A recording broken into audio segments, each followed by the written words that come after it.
All right, Mr. Ross, time to start cooking up those rings because Dolphin football is back, baby, with the Miami Dolphins winning preseason game 1. I think it was 24-17.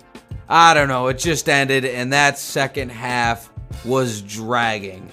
I mean, my God, I couldn't wait for it to end. But the first half, that's where the juice is, man. That was pretty exciting, and there's a little bit to talk about.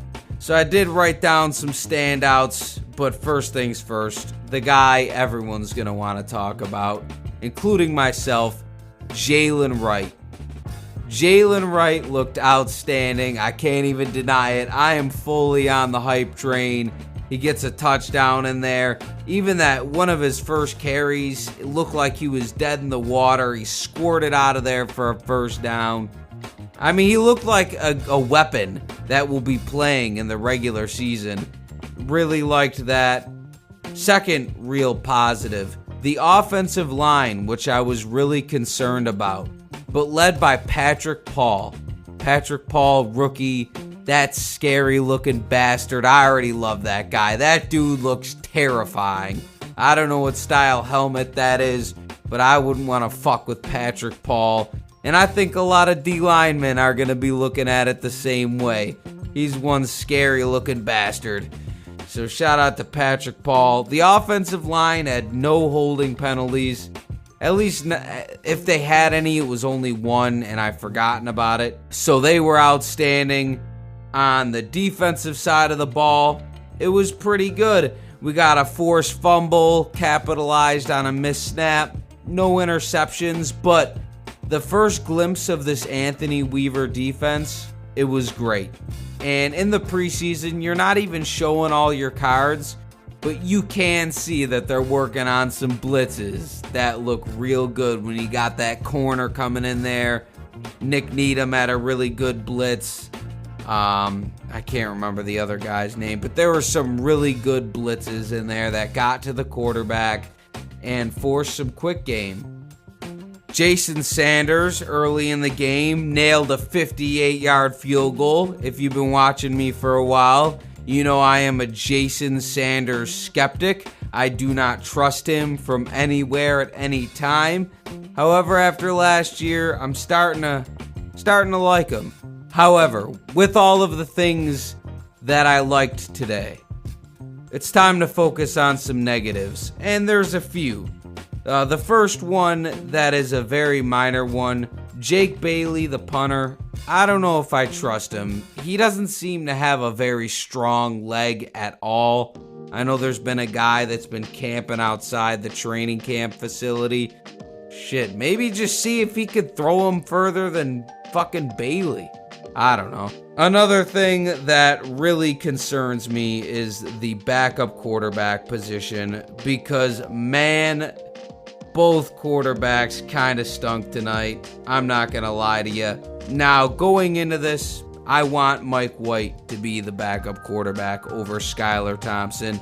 I still feel that way. If Tua goes down, a real game, actual meaning on the line against starters, I trust Mike White more than I trust Skylar Thompson. But that's not by much, all right? But let's start with Skylar Thompson. Because early in this game, there was a play-action pass, looked good, they blitzed, we blocked it up well, and Skylar throws a fucking potato into the middle of the field and it gets picked off. That was a really bad one. However, the two drives after that, the Miami Dolphins did get touchdowns. One was a passing touchdown from Skylar to Jeff Wilson. But there weren't any impressive passes. Smart decisions, but no impressive passes from Skylar Thompson tonight. And then we go to Mike White in the second half. And I get it. Guys were dropping balls for Mike White. He really wasn't working with much. But man, that was boring. We couldn't get a first down in that second half. So I guess we'll have to evaluate Mike White next week. Hopefully he gets the start in the first half. And then we can evaluate where we're at from there. So injuries, just a tough part of football. And McDaniel's not going to have much to say on it tonight. He never does. So, but nothing looked catastrophic. No catastrophic injuries that I seen other than that one guy for Atlanta. Hopefully he's doing all right. But didn't see anyone get carted off or anything like that. But you never know. Another thing I'd like to point out is Willie Snead. That guy can't catch a fucking football for this team. We gotta get him out of here. But everyone that was watching was more excited for Malik Washington, our new rookie wide receiver. And I'll say, he looks like a tough son of a gun. He didn't really make any catches, but he did have a good end around, some good punt returns. He obviously could break tackles. So we didn't really learn a lot about him today. There really wasn't a lot there in the passing game. I'd say the main thing we got out of this game was Jalen Wright. And the Dolphins' offensive line looking fine to this point. Obviously, it is the preseason. They had no starters playing whatsoever, other than Patrick Paul, in my opinion. That guy should be a starter right now. But other than that, no starters out there. And I'm just glad to have football back. The Miami Dolphins start this thing off with a victory. And that's that. That's good enough for me. What else do you want? It's the preseason. So that's what I'm going to leave it at right now. Dolphins get the win. Preseason game 1. All right. I'm too tired for this shit. I'm going to bed.